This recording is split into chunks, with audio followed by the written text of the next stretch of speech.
Allah Subhanahu wa taala berfirman di ayat ke-6 dan ke-7 surat Al-Fatihah, Ihdinas siratal mustaqim. Tunjukkan kami jalan yang lurus. Tunjukkan kami jalan yang lurus.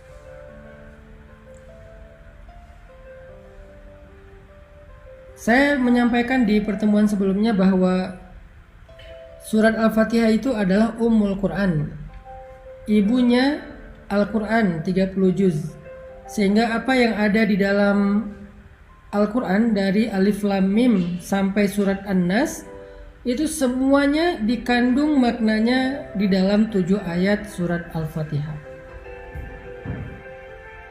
Semuanya dikandung di dalam 7 ayat surat Al-Fatihah. Jadi dia 7 ayat tetapi ada di dalam sekian ribu ayat Al-Quran. Makanya disebut dengan Ummul Quran atau disebut juga dengan As-Sab'ul Mathani, 7 ayat yang diulang-ulang. Salah satu di antara makna 7 ayat yang diulang-ulang, selain diulang-ulang di dalam sholat, juga berarti diulang-ulang penjelasannya, diulang-ulang pemaknaannya di dalam ayat-ayat yang lain di seluruh ayat Al-Quran. Ini ajaibnya surat Al-Fatihah. Makanya saya selalu bilang, siapa yang membaca surat Al-Fatihah maka seperti membaca 30 juz Al-Quran. Keutamaannya kayak gitu.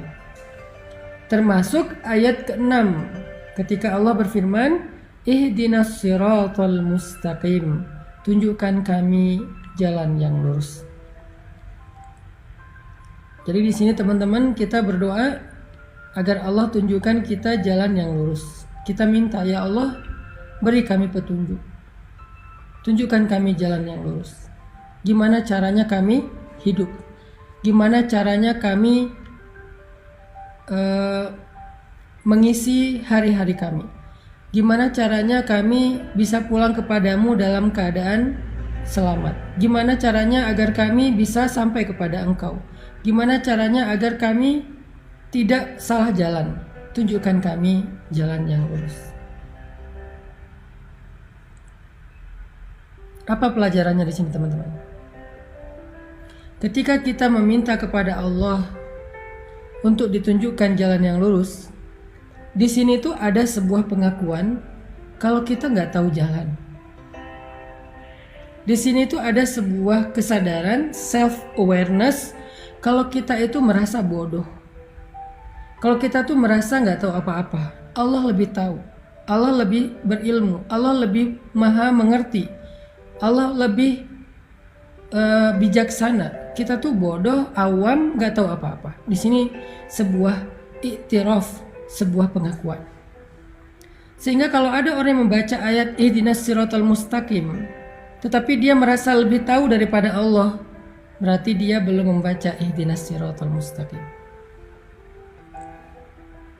Apapun bidang ilmu yang kita kuasai, kita tuh bodoh teman-teman. Apapun keahlian kita, kita tuh awam. Jangan ketika kita diberikan sedikit ilmu oleh Allah, menjadi seorang saintis, menjadi seorang dokter ahli, menjadi seorang profesor, menjadi seorang konsultan dan seterusnya, kita merasa lebih tahu daripada Allah. Itu enggak ihdinas siratal mustaqim. Ketika kita menjadi seorang desainer, kita merasa lebih tahu fashion pakaian yang lebih baik daripada fashion style yang Allah udah jelaskan di dalam Al-Quran. Itu enggak ihdinas siratal mustaqim. Orang yang benar membaca ihdinas siratal mustaqim itu ketika dia baca ihdinas siratal mustaqim, ya Allah tunjukkan kami jalan yang lurus, pada saat yang sama dia ngerasa bodoh. Dia ngerasa nggak tahu apa-apa. Dia ngerasa nggak ngerti apa-apa. Dan dia jujur minta petunjuk dari Allah, yang kalau Allah beri petunjuk dia akan ikuti. Itu baru benar membaca Al-Fatihah. Itu baru benar membaca Ihdinas siratal mustaqim. Tapi kalau dia baca Ihdinas siratal mustaqim, ya Allah tunjukkan saya jalan yang lurus, lalu Allah tunjukkan jalannya tentang masalah finansial, Bisa jadi kita seorang konsultan finansial. Bisa jadi kita seorang ahli ekonomi. Bisa jadi kita seorang bankir. Bisa jadi kita seorang misalnya trader yang main saham dan seterusnya. Kita baca ihdinas siratal mustaqim, lalu Allah tunjukkan petunjuk. Allah tunjukkan jalan yang benar dalam masalah finansial. Salah satunya adalah janganlah kamu makan dari hasil riba. Janganlah kamu mempraktekkan riba. Terus kita bilang, wah ini sistem sebetulnya sehat buat ekonomi kita. Sebetulnya sistem riba itu nggak murni bermasalah sih, secara finansial tuh bagus, asalkan kita bijak mengelolanya dan segala macam. Berarti kita belum membaca ihdinas siratal mustaqim. Berarti kita belum benar-benar menyadari kalau kita tuh bodoh, Allah lebih tahu. Rabbi, ana jahilun wa anta alimun. Ya Rabbi, saya itu bodoh dan Engkau maha tahu. Makanya saya bertanya kepadamu, makanya saya meminta kepadamu, ihdinas siratal mustaqim. Kalau kita bertanya kepada seseorang, terus kita membantah, kira-kira apa pendapat orang tentang itu? Berarti kita nggak bertanya, kita sok tahu, atau kita mengetes dia, atau kita keras kepala dan seterusnya. Makanya kalau kita baca ihdinas siratal mustaqim yang benar, haqqut tilawah, kita mulai dengan self awareness. Kita mulai dengan kesadaran tau'iyah, wa'yun nafs, kesadaran diri. Kita mulai dengan iktiraf, pengakuan bahwa kita bodoh, Allah maha bijaksana, Allah maha tahu. Makanya kita minta kepada Allah, makanya kita bertanya kepada Allah, makanya kita memohon kepada Allah, ihdinas siratal mustaqim. Ya Allah, tunjukkan kami jalan yang lurus.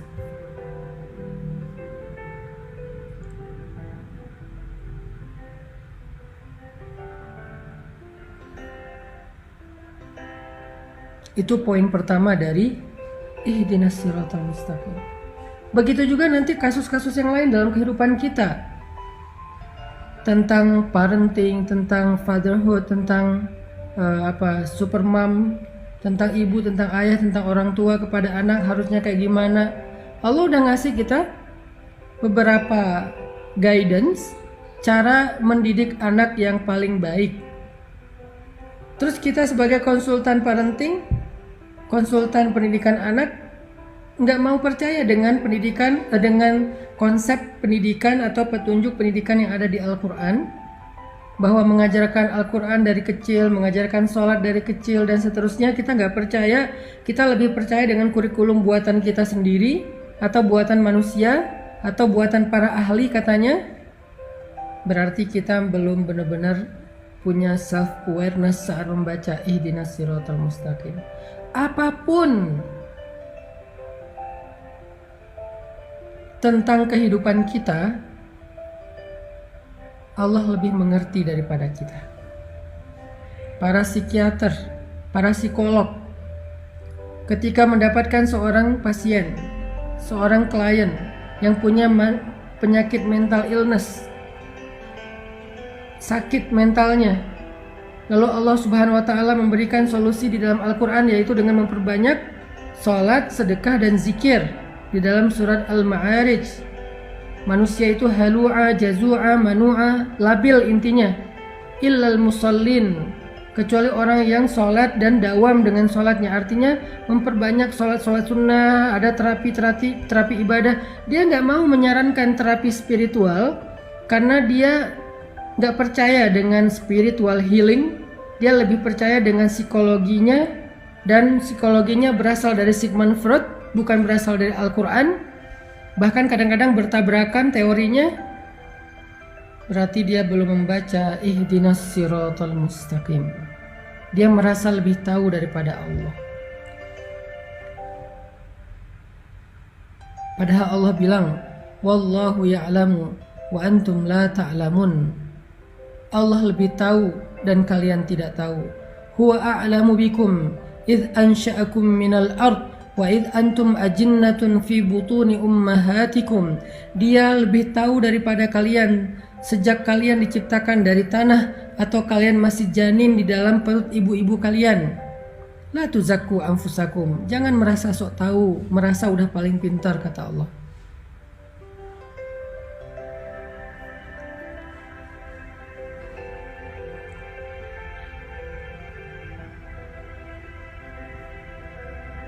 Jadi poin inti dari ihdinas siratal mustaqim yang pertama adalah kita membaca kalimat doa ini, membaca ayat ini sambil membangun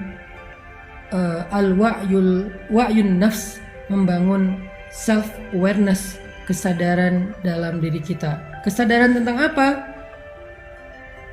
Nahnu juhala wallahu alimun. Kita ini jahil, kita ini bodoh, dan Allah itu maha tahu. Kita baca ayat ini, baca doa ini dengan sebuah iktiraf, dengan sebuah pengakuan, dengan sebuah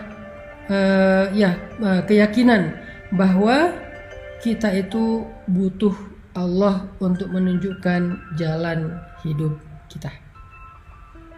Sehingga nggak boleh kita merasa lebih tahu dari Allah. Baik masalah pribadi kita dalam hidup maupun masalah keluarga atau masalah sosial, masalah bangsa, masalah politik, masalah ekonomi, masalah dagang, masalah sains, apapun dari yang paling kecil sampai yang paling besar, kita merasa diri kita bodoh dan Allah itu yang maha tahu. Kita merasa diri kita itu awam dan Allah maha bijaksana, sehingga kita meminta dengan sungguh-sungguh dan tulus, ihdinas siratal mustaqim. Ya Allah, tunjukkan saya jalan yang lurus, tunjukkan saya jalan untuk mendapatkan jodoh yang Engkau ridhoi. Kata Allah, la taqrabuz zina, jangan pacaran. Kok la taqrabuz zina terjemahannya jangan pacaran? Ya, karena pacaran itu adalah langkah-langkah mendekati perzinaan. Mungkin nggak nikah menjadi perzinaan? Nggak mungkin, karena nikah itu justru menutup pintu zina. Nikah menutup pintu zina. Karena orang yang melakukan hubungan suami istri setelah menikah nggak disebut berzina, disebut malah di sisi Allah. Jadi menikah menutup pintu zina, sedangkan pacaran membuka pintu zina. Ada yang sampai masuk ke dalam jebakan syaitan itu dalam banget, jebakan syaitan itu jauh banget. Ada yang masuknya setengah, ada yang masuknya di depan. Pokoknya dia membuka pintu dosa besar. Sehingga Allah mengatakan la taqrabuz zina. Saya menerjemahkannya dalam bentuk tafsir, jangan pacaran. La taqrabuz zina, jangan pacaran. Kita bilang enggak kok, pacaran enggak gitu, enggak akan membuat kita sejauh itu. Saya ngertilah, saya insya Allah sanggup menjaga diri dan segala macam. Saya percaya kok sama anak saya percaya kok sama pasangan saya dan segala macam. Siapa yang lebih tahu, kita atau Allah? Siapa yang lebih mengerti, kita atau Allah? Sehingga kita balikin lagi kepada surat Al-Fatihah. Ihdinas siratal mustaqim. Tunjukkan saya jalan yang lurus ya Allah. Kata Allah dalam urusan jodoh, la taqrabuz zina, jangan dekati zina. Kalaupun itu menjadi jodohmu, maka kehilangan berkah. Nanti banyak masalah. Atau kalau kamu punya masalah, Allah gak akan terlibat dan membantumu. Tapi kalau kamu meninggalkan pacaran, kemudian dapat jodoh, ada masalah, Allah terlibat di dalam membantu masalah keluargamu. Allah pernah terlibat membantu Hafsah radhiyallahu anha ketika ada masalah dengan Nabi. Terlibat dalam membantu Khawlah bintu Sa'labah ketika dia dizihar oleh suaminya, ditalak dengan konsep zihar oleh suaminya di surat Al-Mujadilah. Allah membantu Hafsah di surat At-Talaq. Allah membantu Sayyidah Aisyah di dalam surat At-Tahrim, dan banyak lagi ayat-ayat Allah terlibat membantu permasalahan rumah tangga Nabi dan para sahabat. Kenapa Allah sampai turun tangan dalam masalah rumah tangga? Karena mereka memulai rumah tangga itu dengan cara yang Allah ajarkan, dengan petunjuk yang Allah tunjukkan. Ihdinas siratal mustaqim.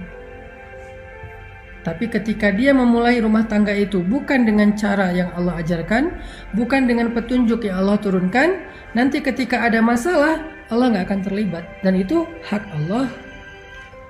Kita nggak melibatkan Allah kok dari awal. Kenapa kita maksain Allah terlibat di tengah atau di akhir? Kan nggak fair dong.